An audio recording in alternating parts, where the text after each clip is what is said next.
À l'occasion du 60e anniversaire des relations diplomatiques entre la France et la Chine, Jean-Pierre Raffarin, ancien Premier ministre et ami fidèle de la Chine, a accordé une interview à Mandarin TV dans les locaux de la Fondation Prospective et Innovation qu'il préside.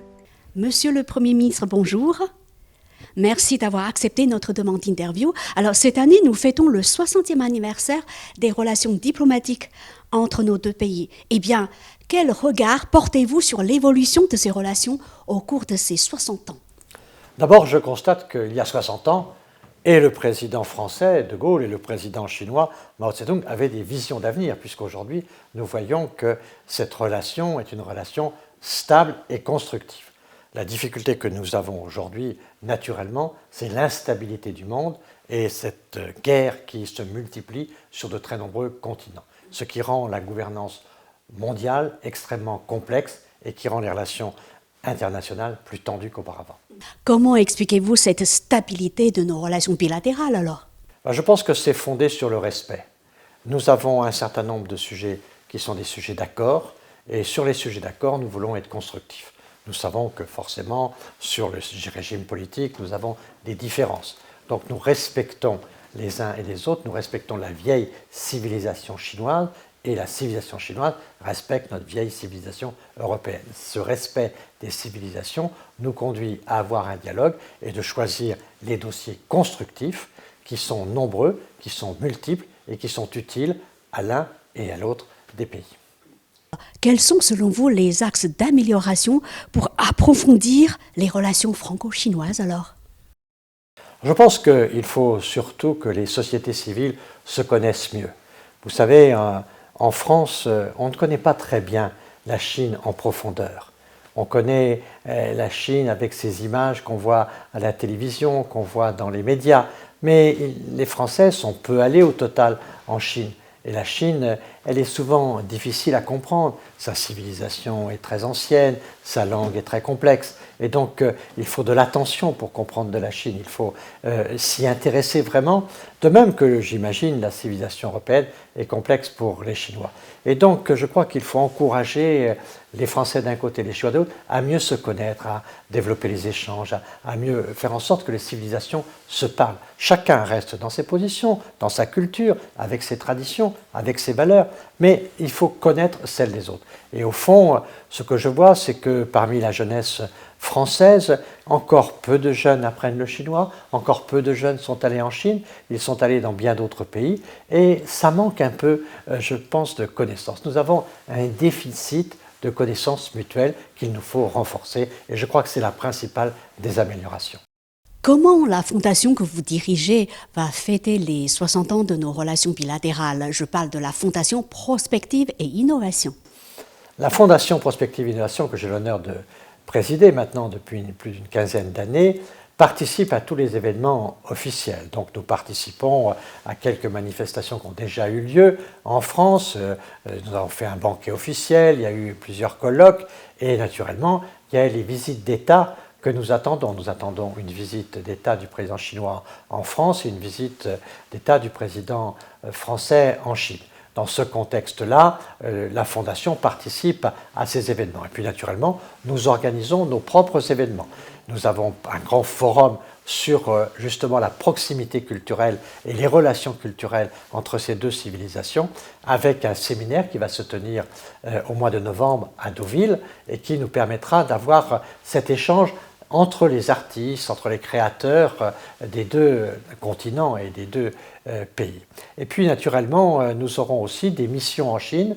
Nous avons une mission sur l'automobile qui parle, nous avons un certain nombre de sujets sur lesquels nous travaillons. Aujourd'hui, nous avons des difficultés avec le dossier du cognac, donc nous travaillons avec le cognac, puisqu'il y a des accords entre l'Union européenne et la Chine, et qu'il y a des mesures qui viennent aujourd'hui affecter le cognac. Nous travaillons sur un certain nombre de sujets pour apaiser les difficultés des uns et des autres. Et donc, nous participerons à beaucoup de moments, mais je pense que les moments les plus forts de cette relation anniversaire des 60 ans de la coopération diplomatique entre la Chine et la France ce sera à l'occasion des 2 visites d'État, l'une en France au mois de mai, je pense, et une en Chine au mois de novembre, probablement. Tout ceci n'est pas arrêté et nous le saurons prochainement.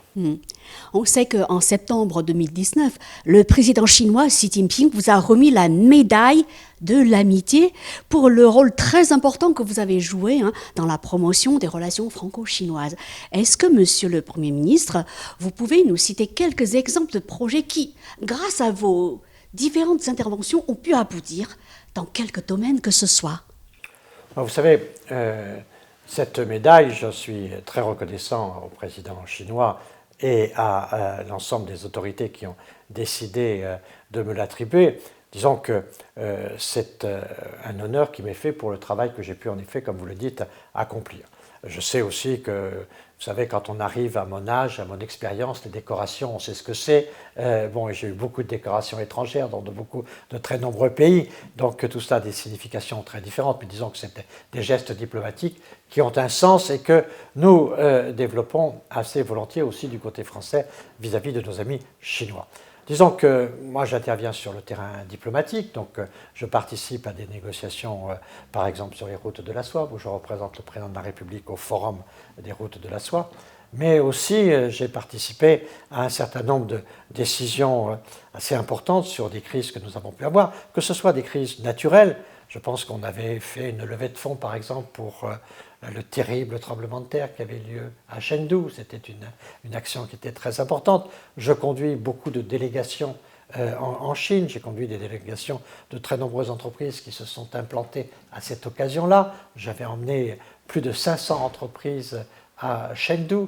Au total, j'ai emmené plus de 1000 entreprises en Chine. Donc il y a dans ces 1000 entreprises beaucoup d'entreprises qui ont eu des contrats, qui ont eu des coopérations avec la Chine. Et puis aussi, j'ai travaillé sur des sujets difficiles comme le transfèrement de prisonniers, de gens qui ont été condamnés en Chine, qui viennent finir leur peine en France. On a un certain nombre de négociations entre nos compatriotes de part et d'autre et que j'ai participé à ces sujets-là parce qu'au fond, il est important d'y mettre de l'attention, d'y mettre aussi de la bienveillance pour pouvoir faire en sorte que tous les rouages administratifs fonctionnent dans la bonne direction.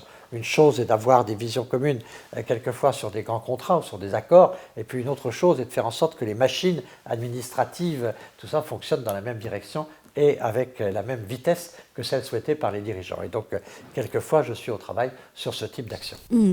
Comment ça se fait que, une fois que vous êtes intervenu, les choses se soient débloquées? Si vous voulez, c'est parce que j'y passe beaucoup de temps, et puis elle ne se débloque pas toujours. Et puis, au fond, j'étais très impliqué, plus que je ne le suis actuellement. Là, je commence à faire en sorte que j'ai besoin de temps pour ma famille, pour mes petits-enfants, et donc je suis obligé de prendre un peu de retraite de temps en temps, donc je suis moins actif que je l'étais à 40 ans. Mais disons que ce qui est peut-être ma force d'une certaine manière, c'est mon expérience. Je suis allé en Chine depuis plus de 50 ans. J'ai fait plus de 100 voyages en Chine. Plus de 100 voyages en Chine. Très difficile à comprendre. Quand on a compris quelque chose, on croit qu'on l'a compris, puis on s'aperçoit qu'il y a une autre vérité que la vérité première. Donc tout ceci demande beaucoup de modestie, beaucoup d'attention et surtout beaucoup de respect. Donc j'ai une bonne expérience de ce qu'est la pratique de la Chine et des Chinois. Puis j'ai cette bonne compréhension avec les Chinois, avec le peuple chinois, pour qui j'ai beaucoup de respect, parce que je les ai vus quand même travailler. J'ai vu Shanghai se construire, j'ai vu Shanghai avec les immeubles qui se construisaient, avec des échafaudages en bambou, j'ai vu les ouvriers qui travaillaient jour et nuit, j'ai vu des petites rues commerçantes où sur 12 mètres carrés, la journée, on a un petit commerce et la nuit, on a 4 ou 5 personnes qui dorment dans la même pièce. Donc j'ai vu ce travail, cette volonté de sortir de l'ombre que le peuple chinois met. Donc pour ce qui est la réalisation de la Chine, quand on voit sur 50 ans ce que la Chine est devenue, quand on a vu Shanghai pousser, Chengdu pousser, Shenyang, on voit le développement, la reconversion Shenyang qui était une zone industrielle, qui est devenue une zone plus aménagée aujourd'hui. Quand on voit tout ce travail-là, on peut se dire quand même que les Chinois ont beaucoup travaillé. On peut penser ce qu'on veut du reste, mais il y a beaucoup de travail et il nous faut beaucoup de respect pour ça. Tout à l'heure, vous parliez du projet Les Nouvelles Routes de la Soie. Eh bien, on sait que l'année dernière, donc 2023, marquait le 10e anniversaire de l'initiative chinoise Les Nouvelles Routes de la Soie. Comment, selon vous, la France pourra-t-elle en tirer profit de façon concrète?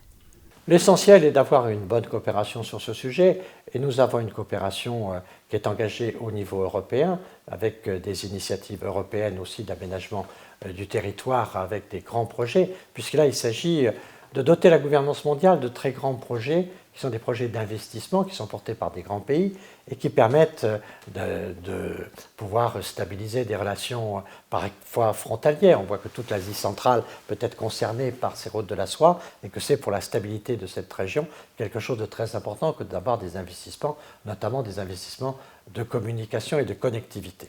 Je pense qu'il y a quelque chose qui est très positif qu'il nous faut travailler, c'est naturellement ces liaisons entre l'Est et l'Ouest, entre nos grands ports, entre Shanghai et Le Havre par exemple, et de faire en sorte que notamment par voie ferrée, on puisse aussi avoir des communications très importantes. Donc je pense que ce qui est le plus important pour nous, ce sont les connexions d'infrastructures pour permettre les échanges et de renforcer nos échanges.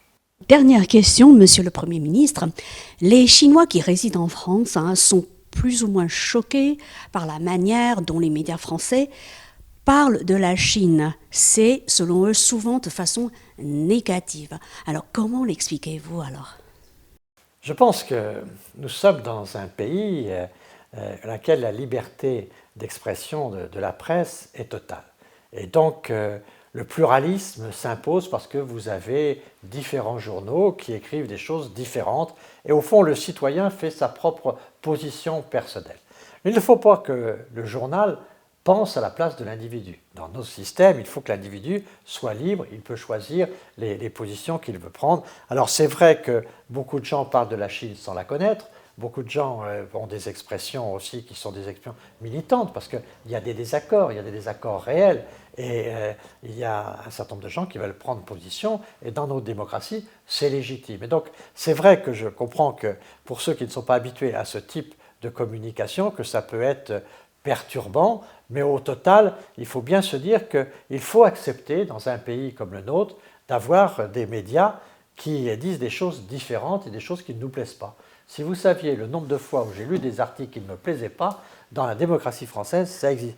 Bon, on est élevé dans cette culture-là, c'est très important d'avoir pour nous cette diversité, mais il faut se dire que ça fait partie un peu de nos systèmes, et je sais qu'il y a beaucoup de gens qui s'en plaignent, mais au fond, ce qui est important aujourd'hui, c'est de bien voir la qualité de nos échanges culturels, de nos échanges économiques, même si nous voulons renforcer notre commerce extérieur en Chine, puisqu'au fond, nous avons un déséquilibre entre la France et l'Europe et la Chine.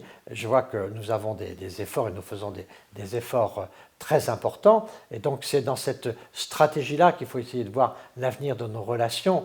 C'est vrai que nous avons des systèmes politiques qui sont différents et qui resteront différents pour un certain temps. Donc, ce qu'il nous faut éviter aujourd'hui, c'est de se dire que, sous prétexte d'un certain nombre de désaccords, la Chine ne comptera pas dans le monde pour la gouvernance mondiale. 1,4 milliard d'un peuple travailleur, d'un peuple courageux, ça comptera sur la planète, quoi qu'on fasse, quoi qu'on dise. Et donc, ce qu'il faut, c'est chercher à comprendre, chercher quelquefois à faire évoluer. Et ça, je trouve que le président Macron est quelqu'un qui consacre beaucoup d'énergie à discuter avec le président chinois et avec les autorités chinoises pour aussi qu'on puisse améliorer un certain nombre de points de nos désaccords. Mais au fond, au total, ce qui compte aussi dans la diplomatie, c'est de valoriser tous nos points d'accord. Et aujourd'hui, entre la Chine et la France, il y a d'importants points d'accord. Et quand vous regardez les grandes entreprises françaises, elles sont toutes présentes en Chine et elles sont en général satisfaites de leur travail en Chine. Auquel cas, il faut se dire que dans ce contexte-là, nous avons des choses à protéger dans la relation franco-chinoise, sur le plan culturel comme sur le plan économique. Une question vient de me traverser l'esprit. Est-ce que vous pouvez nous parler de vos prochains voyages en Chine, si c'est le cas? Je pars cette semaine au forum de Boao. Le forum de Boao est un forum international qui se veut un peu le Davos de l'Asie, qui est un grand forum où se rencontrent tous les leaders d'Asie, où j'ai l'honneur d'être invité. C'est un forum qui est présidé par une personnalité de Corée, M.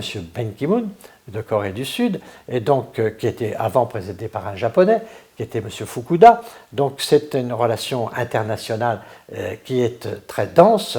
Pendant 4 ou 5 jours, nous sommes tous rassemblés dans l'île de Hainan, au sud de Shanghai, au sud de Shenzhen.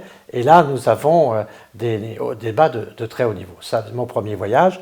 Et je conduirai au printemps, qui va venir bientôt, je conduirai une délégation un peu plus tard de 80 leaders du monde automobile qui vont au Salon de l'Auto de Pékin. L'automobile est un sujet très important. Nous avons des discussions essentielles aujourd'hui sur ces sujets. Et naturellement, il y a des sujets d'innovation avec le véhicule électrique, mais aussi avec l'hydrogène. Et sur ces sujets-là, le dialogue entre la France et la Chine est permanent. Eh bien, en parlant de voyage, vous m'avez annoncé tout à l'heure, juste avant le début de cet entretien, que le président chinois Xi Jinping va se rendre en France début mai. Est-ce que vous serez là pour l'accueillir avec le président Macron? Je vous ai fait part d'une hypothèse qui est que nous attendons le président Xi Jinping dans les premières semaines du mois de mai.